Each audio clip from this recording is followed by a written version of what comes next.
அவனுடைய நாமம் மகிமைப்படுவதாக. உங்களை எல்லாரையும் பார்ப்பதிலே மிகுந்த மகிழ்ச்சி. யோவான் 6ஆம் அதிகாரத்திலிருந்து ஜீவப்பமாகிய இயேசு கிறிஸ்துவை குறித்து பார்க்க போகிறோம். இயேசு கிறிஸ்து யோவான் 6:48 ஜீவப்பம் நானே, உங்கள் பிதாக்கள் வனாந்திரத்தில் மன்னாவை புசித்திருந்தும் மரித்தார்கள், இதில் புசிக்கிறவன் மறியாமல் இருக்கும்படி வானத்திலிருந்து இறங்கின அப்பம் இதுவே என்றார். நான் வானத்தில் இறங்கின ஜீவ அப்பம், இந்த அப்பத்தை புசிக்கிறவன் என்றென்றைக்கு பிழைப்பான். நான் கொடுக்கும் அப்பம் உலகத்தின் ஜீவனுக்காக நான் கொடுக்கிற மாமிசமே என்றார். அப்பொழுது யூதர்கள், இவன் தன் மாமிசத்தை எப்படி நமக்கு புசிக்க கொடுப்பான் என்று தங்களுக்குள்ளே வாக்குவாதம் பண்ணினார்கள். அதற்கு இயேசு அவர்கள் நோக்கி, நீங்கள் மனுஷகுமாருடைய மாமிசத்தை பூசியாமலும் அவருடைய இரத்தத்தை பானம் பண்ணாமலும் இருந்தால் உங்களுக்குள் ஜீவன் இல்லை என்று மெய்யாகவே மெய்யாகவே உங்களுக்கு சொல்லுகிறேன் என்றார். யோவான் 6ஆம் அதிகாரத்தில் நானே ஜீவப்பம் என்றவுடனே யூதர்களுக்கு கலக்கம் ஏற்பட்டது. 6:27 அழிந்து போகிற உணவுக்காக அல்ல, நாம் இந்த உலகத்தில் சாப்பிடுகிற எல்லா உணவும் அழிந்து போகிற ஒரு உணவு, அதல்ல. ஜீவனை பெற்றுக்கொள்ள, நித்திய ஜீவனை பெற்றுக்கொள்ள அதற்கு ஏற்றாற்போல் வாழுங்கள் என்றார். யோவான் 6:27. யூதர்கள் அதற்கு நாங்கள் என்ன செய்ய வேண்டும் என்று கேட்டார்கள். எங்களுக்கு ஒரு அடையாளத்தை காட்ட வேண்டும் என்று 6:28 சொல்லுகிறார்கள். இயேசு சொன்னார், வானத்திலிருந்து, இயேசு கிறிஸ்து வானத்திலிருந்து கொடுக்கப்பட்ட அப்பம். பிதா உங்களுக்கு வானத்திலிருந்து அப்பம் கொடுக்கவில்லை. கிறிஸ்துதான் வானத்திலிருந்து கொடுக்கப்பட்ட அப்பம் என்று எழுதியிருக்கிறபடி அப்பத்தை புசிக்க கொடுத்தார் என்று இயேசு பதில் சொன்னார். மோசே வனாந்திரத்திலே அப்பத்தை புசிக்க கொடுக்கவில்லை, நான் தான் மெய்யான அப்பம் என்றார். நானே ஜீவனை கொடுக்கிற உணவு, மெய்யான ஆகாரம், யோவான் 6:33 சொல்லுகிறார். ஸ்தோத்திரம். இயேசு கிறிஸ்து ஜீவன் தான் உணவு, அப்பம். கம்யூனிட்டி சர்வீஸில் ஒரு அப்பம் கொடுப்பாங்க, அது ஒரு அடையாளமாக பிரயோகிக்கப்படுகிறது. இயேசுதான் ஜீவன், இயேசுடைய ஜீவன் தான் அப்பம், இயேசுடைய வாழ்வு தான் அப்பம், இயேசுடைய உயிர் தான் அப்பம். ஜீவன், வாழ்வு, உயிர் மூன்றும் ஒன்றுதான். அப்போ எது அப்பம் என்பது உங்களுக்கு தெளிவாக தெரியணும். சிலர் கம்யூனியன் முடிஞ்சவொன்னே ஓடி வருவாங்க, ஐயோ நான் கம்யூனியன் எடுக்கலையே, எனக்கு அப்பம் கொடுங்க, எனக்கு அப்பம் கொடுங்க, எனக்கு இந்த கம்யூனியன் கொடுங்க அப்படின்னு உயிராக துடிப்பாங்க. ஸ்தோத்திரம். பரவாயில்ல. இன்று நான் வேதத்தின் வழியாக சொல்லுகிறேன், இயேசுதான் அப்பம். புரியுங்க, அவரை தான் புசிக்க வேண்டும். பஸ்கா ஆட்டுக்குட்டி அவர்தான். அந்த ஆட்டுக்குட்டியை சிறுவர் முதல் பெரியவர் வரை ஒவ்வொரு யூதர்களும் புசித்தார்கள். கர்த்தருடைய பந்தியை சிறியோர் முதல் பெரியோர் வரை எடுக்கலாம். ஆனால் திருச்சபையினுடைய நியமங்களின்படி ஞானஸ்தானம் எடுத்தவர்களுக்கு மட்டும் கொடுக்கப்படுகிறது. எடுப்பது தப்பா தவறா என்று சொல்லும்பொழுது அது ஒரு பெரிய வாதத்திற்குள்ளே போய்விடும். பழைய ஏற்பாட்டிலே பஸ்கா பண்டிகையை சிறியோர் முதல் பெரியோர் வரைக்கும் புசித்தார்களே, அதை புசிப்பதற்கு எந்த தடையும் இல்லாமல் இருந்ததே என்ற வாக்குவாதங்கள் எல்லாம் ஏற்பட்டுவிடும். நம் வாக்குவாதங்களுக்குள்ளாக செல்ல வேண்டிய அவசியம் இல்லை. புசிக்கலாம் புசிக்கக்கூடாது என்பது உங்களுடைய உள் உணர்வுக்கு தெரியும். அதற்கு கட்டுப்பட்டு வாழுங்கள். ஸ்தோத்திரம். இயேசுதான் ஜீவன். அப்போஸ்தலர் 3:15 வாசிக்கும் பொழுது, ஜீவாதிபதியை கொலை செய்தீர்கள், ஜீவனுக்கு அதிபதி அவர்தான். ஏற்கில் இருக்கிற ஜீவன்களுக்கும் மனித ஜீவன்களுக்கும் அதிபதி அவர்தான். அவரை கொலை செய்தீர்களே என்று சொல்லுகிறார். அப்போ இயேசு கிறிஸ்துவை குறித்து பழைய ஏற்பாட்டில் உபாகம் 30:20 வாசிக்கும் பொழுது, நானே ஜீவனும் தீர்க்க ஆயுசுமானவர் என்று பிதான் கூறுவதை பார்க்கிறோம். அதைத்தான் இயேசுவும் சொன்னார், நான் தான் ஜீவன் என்று சொன்னார். பழைய ஏற்பாட்டில் ஜீவனும் தீர்க்க ஆயுசுமானவர், நான் தான் ஜீவப்பம், நான் தான் ஜீவன் என்று சொன்னார். நானே ஜீவன் என்று சொன்னார். இல்லை, பிதா ஜீவன் என்று சொல்லவில்லை. அந்த பிதா நான் தான் ஜீவன் என்று சொன்னார். இஸ்ரவேலிடம் கூறிய ஜீவனும் தீர்க்க ஆயுசுமானாக ஜீவனும் தீர்க்க ஆயுசுமாய் இருக்கிற யெகோவாகிய தேவன் நானே ஜீவன் என்று கிறிஸ்து யோவான் 14:6 சொல்லுவதை நாம் பார்க்கிறோம். இயேசுதான் ஜீவன், அந்த ஜீவன் தான் அப்பம், இந்த ஜீவ அப்பத்தை புசியுங்கள் என்று சொன்னார்.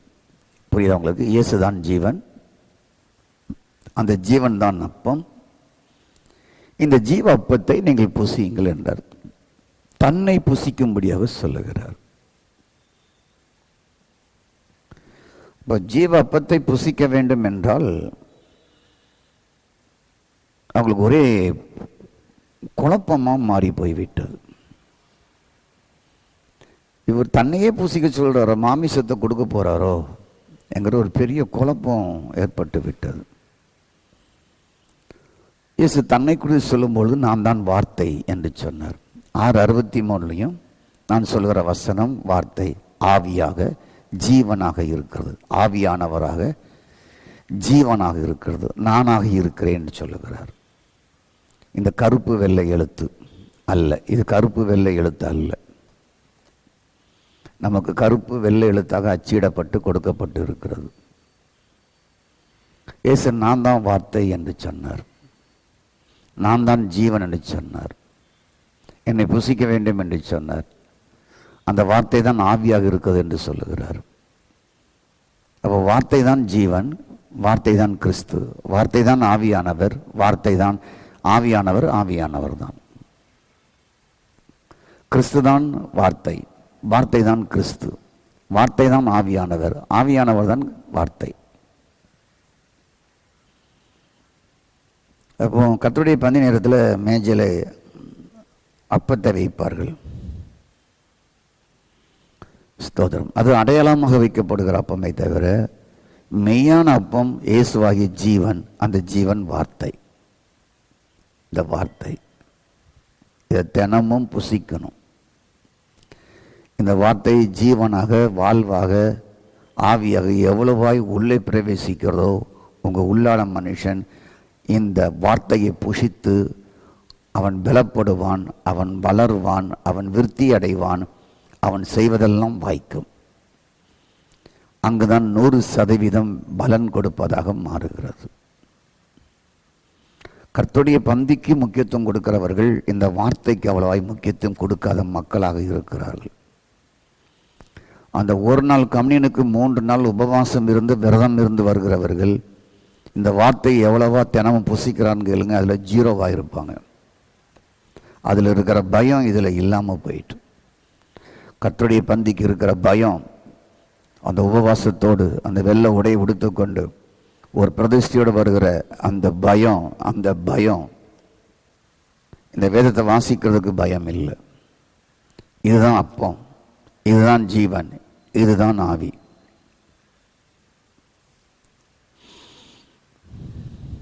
அப்பம் இயேசுவின் ஜீவன். ஜீவனாகிய அப்பந்தான் ஆதியிலே வார்த்தையாய் இருந்தது. ஆதியாகம் யோவான் 1:1. அப்போ ஜீவனாகிய அப்பந்தான் ஆதியிலே வார்த்தை. அந்த அப்பம் அந்த அப்பம்தான் ஜீவனாகிய வார்த்தை என்பதை நீங்கள் புரிந்து கொள்ளுங்கள். அப்போ யூதர்களுக்கு தன்னை புசிக்க சொல்லுகிறார். தன்னை புசிக்க சொல்லுகிறாரே என்று அவர்கள் குழம்பி போனது எதிலிருந்து என்றால் அவர்கள் புரிந்து கொண்ட விதத்திலிருந்து. மாமிசத்துக்குரியவன் எவனும் அதை ஆராய்ந்து நிதானிக்கான் என்று வேதம் சொல்லுகிறது. நான் இப்பொழுது சொன்ன வார்த்தை ஜீவனாக இருக்கிறது. இதை யோவான் 6:63. நான் இப்பொழுது சொன்ன வார்த்தை என்ன சொன்னார்? மேலே உள்ளதெல்லாம் சொன்னார். அப்பன்னு சொன்னார், ஜீவன் சொன்னார், நான் தான் ஜீவ அப்பம் என்று சொன்னார். நான் சொன்ன இந்த வார்த்தையெல்லாம் ஸ்தோத்திரம். இப்பொழுது சொன்ன வார்த்தை ஜீவனாக இருக்கிறது, ஆவியாக இருக்கிறது என்றார் யோவான் 6:63. இப்பொழுது சொன்ன வார்த்தை, இப்பொழுது சொன்ன மேட்ரு, இப்பொழுது சொன்ன சப்ஜெக்ட், இப்பொழுது சொன்ன ஜீவன், இப்பொழுது சொன்ன ஜீவப்பம், இதெல்லாம் பிரைஸ்கா நான் சொன்ன இந்த ஸ்டேட்மெண்ட் எல்லாம், இவையெல்லாம் பிரைஸ் காட் ஸ்தோத்திரம், நான் சொன்ன வார்த்தையெல்லாம் ஜீவனும் வல்லமையுமாக இருக்கிறது என்று சொன்னார்.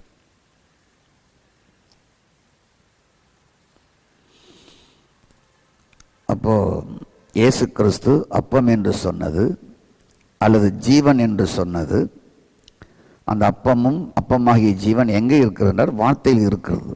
நாம் புசிக்க வேண்டியதை புசிக்க வேண்டியது என்றால் வேர்டு, வார்த்தை. தினமும் வார்த்தையை புசிக்க வேண்டும். அதுதான் உங்களுடைய தாகத்தை தீர்க்கிற மெய்யான பானம். அதுதான் உங்களுடைய பசியை போக்குற மெய்யான ஆகாரம். அப்பத்தினால் மாத்திரமல்ல, தேவனுடைய வாயிலிருந்து புறப்படுகிற ஒவ்வொரு வார்த்தையினாலும் புசிப்பான்.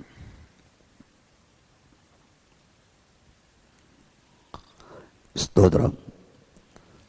ஒன்று சொல்கிறேன், உங்களுக்குள் எல்லாம் செல்வதற்கு மனம்தான் வழியாக இருக்கிறது. ஒன்றை பார்க்கிறீர்கள், ஒன்றை புரிகிறீர்கள், ஒன்றை நினைக்கிறீர்கள், ஒன்றை விரும்புகிறீர்கள். இதெல்லாம் உட்பிரவேசிப்பதற்கு மனம்தான் காரணமாக இருக்கிறது. அப்போ இந்த வேத வார்த்தையை வாசிக்க வேண்டும் என்றால் அதற்கும் மனம்தான் காரணமாக இருக்கிறது. ஸ்தோத்திரம். அப்போ மனம்தான் இந்த வேதத்தை வாசிப்பதற்கு காரணமாக இருக்கிறது. அறிவுதான் இந்த வேதத்தை வாசிப்பதற்கு காரணமாக இருக்கிறது. இதை நீங்கள் வாசிக்க வாசிக்க வாசிக்க வாசிக்க ஜீவனாக, அப்பமாக, ஆவியாக, பிதாவின் வல்லமையாக உங்களுக்குள் போக வேண்டுமா? போகக்கூடாதா? அப்பம் உள்ள போகணும், மெய்யான பானம் உள்ள போகணும். அப்போ எல்லாவற்றுக்கும் வாசல் மனம்தான். இந்த மனம் வழியாக, அறிவு வழியாக இந்த வேதத்தை வாசிக்க வாசிக்க தான் வார்த்தை உள்ள போவோம், ஜீவன் உள்ள போவோம். தேவனுடைய வார்த்தை வல்லமையாக இருக்கிறது, வல்ல சமட்டியாக இருக்கிறது, வல்லமையாய் உள்ள போவோம்.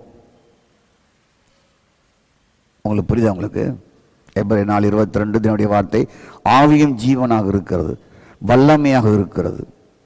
அப்போ வல்லமையாக, ஜீவனாக, ஆவியாக உள்ளே பிரவேசிக்க வேண்டும் என்றால், பரிசுத்த ஆவியாக, ஜீவனாகிய கிறிஸ்துவாக, வல்லமையான பிதாவாக உங்களுக்குள் பிரவேசிக்க வேண்டும் என்றால், அவரை நீங்கள் புசிக்க வேண்டும் என்றால், பஸ்கா ஆட்டுக்குட்டியாகி அவரை புசிக்க வேண்டும் என்றால், ஜீவ அப்பமாகி அவரை புசிக்க வேண்டும் என்றால், ஆவியாக இருக்கிறவரை புசிக்க வேண்டும் என்றால், வல்லமையாக இருக்கிறவரை புசிக்க வேண்டும் என்றால், இதை வாசிக்க வாசிக்க தான் உள்ள எல்லாம் பிரவேசிக்கும்.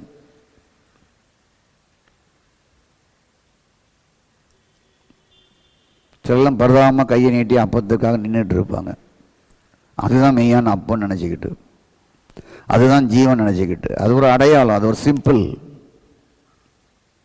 ஸ்தோத்திர. இதுதான் மேஜர். நான் இப்பொழுது சொல்கிற வார்த்தை வசனம் ஆவியின் ஜீவனமாக இருக்கிறது. அப்போ ஜீவ அப்பன்னு சொன்ன உடனே அவர் தன்னுடைய மாமிசத்தை தான் சொல்றான்னு நினைச்சாங்க. இல்லை, நான் இப்போ சொன்ன வார்த்தை ஆவியும் ஜீவனமாக, இதை புசி அப்படிங்கிறாரு. நான் சொல்ற வசனத்தை புசி, நான் சொல்ற வார்த்தையை புசி, நான் சொல்ற காரியத்தை நீ உட்கொள்ளு, நீ அதை பசியார அதை உட்கொள்ளு என்று சொல்லுகிறார்.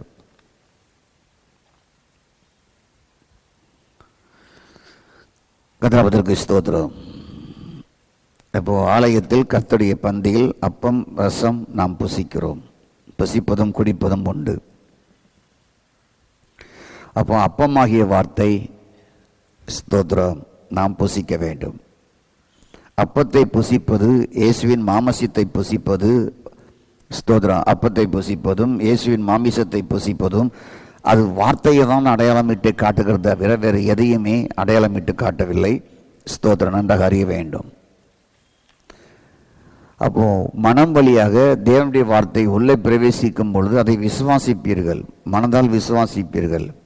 இதனால் ஆவியில் நடைபெறுவது என்ன?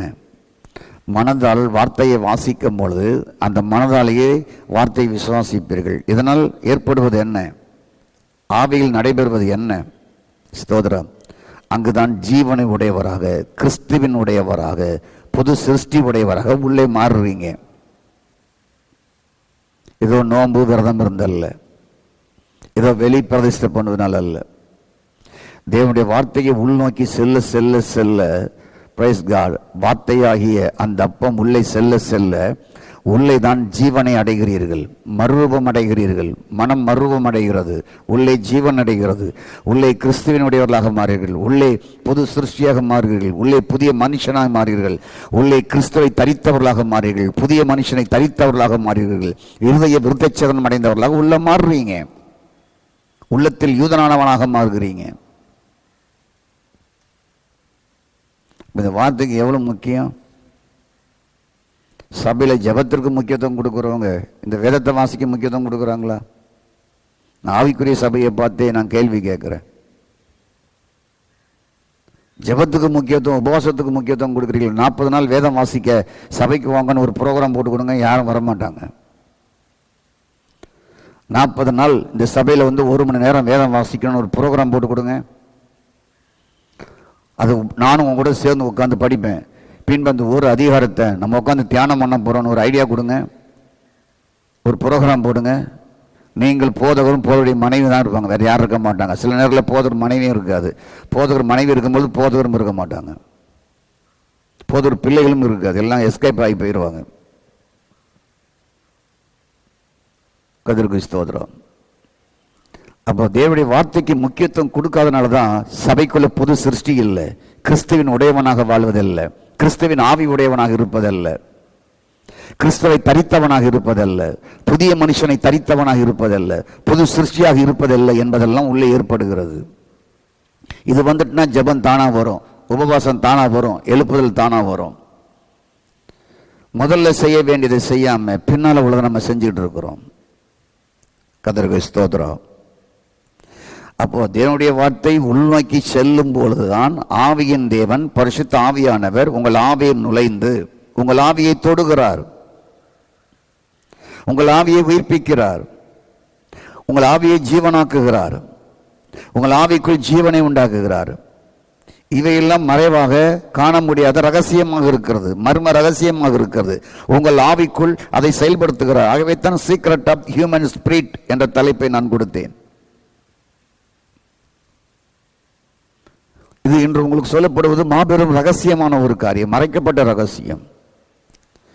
இந்த வேர்டை நீங்க எவ்வளவு வாசிக்கிறீர்களோ, கர்த்தருக்கு ஸ்தோத்திரம், இயேசு உயிர்த்தெழுந்த பின்பு எழுதப்பட்ட நிருபங்களை எவ்வளவாய் வாசிக்கிறீர்களோ, அந்த நிருபத்தில் உள்ள கருத்துகள் எவ்வளவாய் உள்ளே போகிறதோ, ஸ்தோத்திரம், நீங்கள் அவ்வளவாய் மாறுகிறீர்கள். தேவனுடைய வார்த்தை உள்ளே செல்ல செல்ல உங்கள் ஆவி உயிர்ப்பிக்கப்படுகிறது, உங்கள் மனம் மர்வமாக்கப்படுகிறது. ஸ்தோத்திரம். உங்கள் ஆவியிலே அவர் உலாவுகிறார், உங்கள் ஆவியிலே அவர் நடக்கிறார், உங்கள் ஆவியை தேவாலயமாக்குகிறார், உங்கள் ஆவியில் ஒன்றை சேர்ந்து ஒரே ஆவியாக இருக்கிறார். கர்த்தரோடு சேர்ந்து இருக்கிறவன் ஒரே ஆவியாக இருக்கிறார் என்பது அங்கு உள்ளதான் நடைபெறுகிறது. அது எதன் வழியாக நடைபெறுகிறது? தேவனுடைய வார்த்தை வழியாக நடைபெறுகிறது. தேவனுடைய வார்த்தை தினமும் எவ்வளவு உள்ளே செல்கிறதோ அங்கு நீங்களும் தேவனும் ஒரே ஆவியாக இணைந்து விடுகிறீர்கள், கலந்து விடுகிறீர்கள். அங்கு கிறிஸ்துவை தரித்திருப்பதை நீங்கள் பார்க்கலாம். அங்குதான் நியூ ரெவலேஷன் உண்டாவதை பார்க்கலாம், புதிய வெளிப்பாடுகள் உண்டாவதை பார்க்கலாம். வார்த்தையின் மூலமாய் வெளிப்பாடுகள், வார்த்தையின் மூலமாய் விடுதலை, வார்த்தையின் மூலமாய் அற்புத சக்தி, இதெல்லாம் உள்ளுக்குள்ளே நீங்கள் அனுபவிக்க முடியும். ஆகவேத்தான் புசி என்று சொன்னார் இயேசு. உலக பிரகாரமான ஆகாரத்தை புசித்தால் அந்தந்த வைட்டமின் கூடுது. சி வைட்டமின்னா இதை சாப்பிடுங்க, வைட்டமின் டினா இதை சாப்பிடுங்க, ஸ்தோத்திரம், B12 சாப்பிடுங்க, ஒமேகா வேணுமா இதை சாப்பிடுங்க, ஸ்தோத்திரம் என்று கொழுப்பு சத்து வேணுமா இதை சாப்பிடுங்க, கால்சியம் வேணும்னா இதை சாப்பிடுங்க. ஜீவன் வேணும்னா வார்த்தையை சாப்பிடுங்க. பிரைஸ் காட். மனம் மறுபமான வார்த்தையை சாப்பிடுங்க. மனம் உயிர்ப்பிக்கப்பட வேண்டும் என்றால் வார்த்தையை பூசிங்க. ஸ்தோத்திரம். மனம் கிறிஸ்துவை தரித்தாக இருக்க வேண்டும் என்றால் வார்த்தையை பூசிங்க.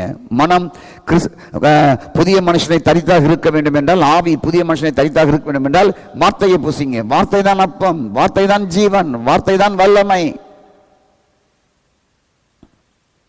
வார்த்தையை புசிப்பதும் இயேசுவை புசிப்பதும் ஒன்று.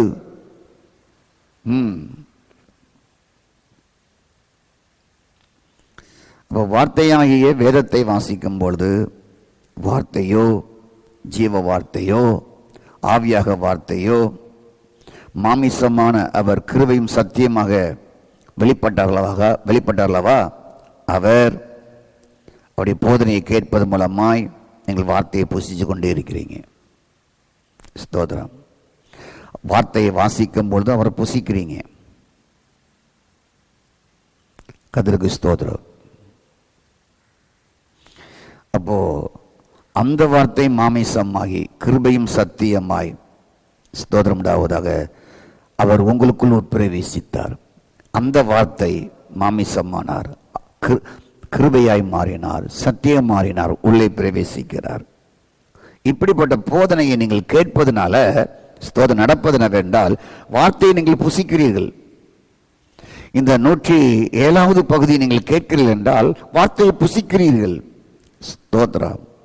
வேதத்தை வாசிக்கும் பொழுது புசிக்கிறீர்கள். வேத வார்த்தையை பிரசங்கிக்கும் பொழுது புசிக்கிறீர்கள். விசுவாசத்தை குறித்து பிரசங்கிக்கும் பொழுது நீங்கள் புசிக்கிறீர்கள். அவர்தான் வார்த்தையின் ஜீவனமாக இருக்கிறார் என்ற போதனையை கேட்கும் பொழுது நீங்கள் புசிக்கிறீர்கள். அவர் மாமிசமாகி கிருபையும் சத்தியமாய் உனக்குள் வாசம் பண்ணுகிறார் என்ற கிருபையின் செய்தியை கேட்கும் பொழுது அவரை புசிக்கிறீர்கள். நன்றாக புரிந்து கொள்ளுங்கள். அப்போ இந்த பயமுறுத்துகிற செய்தி, ஸ்தோத்திரம், தலையை பிடிச்சி பேய் இருக்குன்னு சொல்லி ஆட்டுகிற செய்தி, தீர்க்க தரிசனம்லாம் அதெல்லாம் ஒன்றும் உங்களுக்கு நடக்காது. அநேகருக்கு திருச்சபையில் இருந்தாலும் பில்லி சூனியம் பேயை பற்றியே பேசிக்கிட்டு இருக்கிறாங்க. அநேக போதவருமே அதை பேசுவாங்க. இந்த காம்பவுண்டில் சூனியம் வச்சுட்டாங்க, மக்களுக்கு சூனியம் வச்சுட்டாங்க, வீட்டில் சூனியம் வச்சுட்டாங்க, இந்த ஊழியத்துக்கு விதமாக சூனியம் விதைச்சிட்டாங்க. எப்படியா விதைக்க முடியும்? உன் மனசு தான் சூனியம், உன் புத்தி தான் சூனியம் சூனியம் சூனியம் பேசிக்கிட்டு இருக்கு, உன் அறிவு தான் பேசிக்கிட்டு இருக்கு, உன் அறிவு தான் சூனியம், உன் புத்தி தான் சூனியம். அதை விட்டு வெளியே வா. சூனியம் புத்திலையும் அறிவில் தான் இருக்குது, அதே யோசிப்பதெல்லாம் இருக்குது. வீட்டுக்குள்ளே வச்சுட்டாங்க, மாமியார் வச்சுட்டா, மருமக வச்சுட்டா, சபை காம்பவுண்டுக்குள்ள வச்சுட்டாங்க, கிறிஸ்தவங்களுக்கு வச்சுட்டாங்க, கிறிஸ்தவ சபை வளரக்கூடாதுன்னு வச்சுட்டாங்க. எல்லாம் உன் அறிவுக்குள்ளேயும் மனசுக்குள்ள தான் இருக்குது. உன் அறிவுக்குள்ளேயும் மனசுக்குள்ள இருக்கிற அந்த சூனியத்தை வெளியே எடுத்துட்டு கிறிஸ்தவ வை, ஜீவ அப்பத்தை வை, அதை புசி. அதை புசிச்சா இதெல்லாம் சூனியம் கிணியெல்லாம் ஒன்றுமே இல்லைன்னு ஆயிரும். நம்ம அறிவு தான் சொல்லுது, நம்ம புத்தி தான் சொல்லுது, நம்ம மனம் தான் சொல்லுது, பேய் பிசாசுன்னு சொல்லிங்கிறத ஒரு நீங்கள் ஒரு ஐடியாக்குள்ளே வந்துடுவீங்க. கர்த்தருக்கு ஸ்தோத்திரம். கொஞ்சம் யோசித்து பாருங்களேன். உங்கள் அறிவு உங்கள் புத்தி தான். பேய் இருக்குது, பிசாசு இருக்குது, பயம் இருக்குது, சூனியம் இருக்குது, மந்திரம் இருக்குது, புருஷனுக்கு வச்சுட்டாங்க, மனைவிக்கு வச்சுட்டாங்க, சர்ச்சை காம்பவுண்டை வச்சுட்டாங்க, சபை வளரக்கூடாதுன்னு வச்சுட்டாங்க. உங்கள் அறிவும் புத்தி தான் சொல்லிகிட்டு இருக்கு. யாராவது கண்டுபிடிச்சிங்களா? எங்கே வச்சாங்கன்னு கண்டுபிடிச்சிங்களா? யார் வச்சாங்கன்னு கண்டுபிடிச்சிங்களா? எவர் வச்சான்னு கண்டுபிடிச்சிங்களா? அது பிடிக்கல. கர்த்தருக்கு ஸ்தோத்திரம். அப்போ நாங்கள் என்ன சொல்லி கொடுக்குறோம்?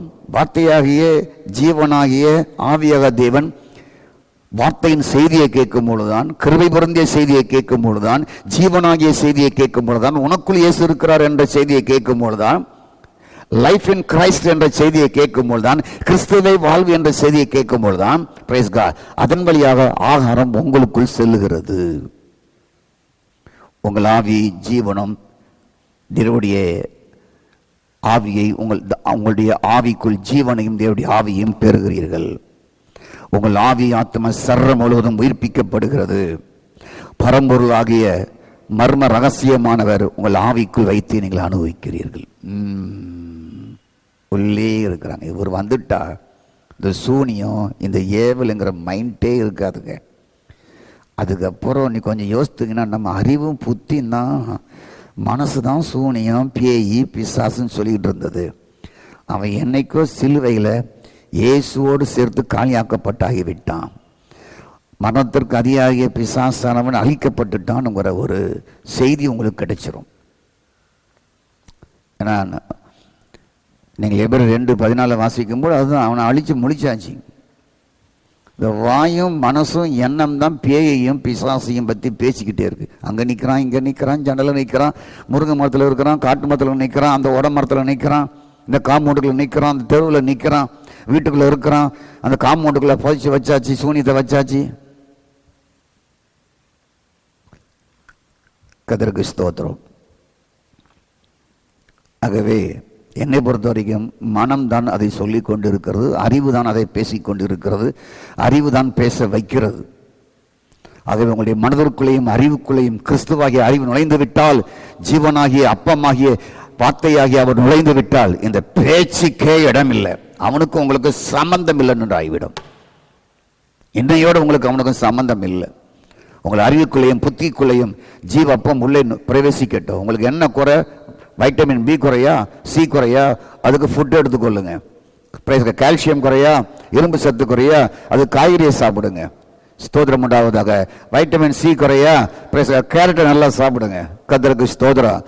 நல்லா கொழுப்பு சத்து வேணுமா, நல்ல முந்திரி பருப்பை வாங்கி வறுத்து வச்சு சாப்பிடுங்க, பிரச்சனையே கிடையாது. நல்ல மட்டன் சிக்கன்லாம் சாப்பிடுங்க, கொலஸ்ட்ரால் குறையா இருந்தா. கர்த்தருக்கு ஸ்தோத்திரம். ஆனால் உங்களுக்கு ஜீவன் அடைய வேண்டும் என்றால், நீங்கள் பரிபூர்ணம் அடைய வேண்டும் என்றால், ஜீவன் உங்களுக்குள் உற்பத்தி ஆக வேண்டும் என்றால், வார்த்தை உங்களுக்குள் உற்பத்தி ஆக வேண்டும் என்றால், வார்த்தையாக இருக்கிறவர் ஆவியானவர் இருக்கிற உங்களுக்குள் உட்பிரவேசித்து உங்கள் உள்ளான மனிதனை போஷிக்கப்பட வேண்டும் என்றால், இந்த வார்த்தையின் செய்தியை கேட்கும்போது, இந்த வார்த்தையை படிக்கும் பொழுது ஜீவனாக அப்பமாக உங்களுக்குள் பிரவேசித்து உங்கள் தாகத்தை தீர்க்கிறார், பசியை போர்க்கிறார். ஆகவே இந்த பரம்பொருளானவர் ரகசியமானவர். நீங்க வார்த்தையை வாசிக்க வாசிக்க தான் அப்பம் உள்ள போது உங்க உள்ளான மனுஷன் போஷிக்கப்படுகிறான். புரிஞ்சிட்டீங்களா? The secret of human spirit. உங்கள் ஆவி ஒரு பரம ரகசியம். ஸ்தோத்திரம். உங்கள் ஆவி ஒரு பரம ரகசியமாக இருக்கிறது. புரிஞ்சிட்டா உங்களுக்கு? ஸ்தோத்திரம். அப்போ யாரு? இயேசு தான், வேறு யாரும் கிடையாது. வார்த்தை தான். இதை புசிங்க, இந்த மாதிரி செய்திகளை கேளுங்க. ஸ்தோத்திரம். பாருங்க, வாசிக்கிறேன். கொலோசியர் 1:27. புறஜாதிகளுக்குள்ளே விளங்கின இந்த ரகசியத்தில் உள்ள மகிமையின் ஐஸ்வர்யம் இன்னதென்று. ரகசியத்தில் உள்ள மகிமையின் ஐஸ்வர்யம் இன்னதென்று. ரகசியம், மகிமையின் ஐஸ்வர்யம் இன்னதென்று தேவன் தம்முடைய பரிசுத்தவான்களுக்கு வெளிப்படுத்த சித்தமானார். கிறிஸ்துவானவர் தான் மகிமை. நம்பிக்கை உங்களுக்குள் இருப்பதே அந்த ரகசியம்.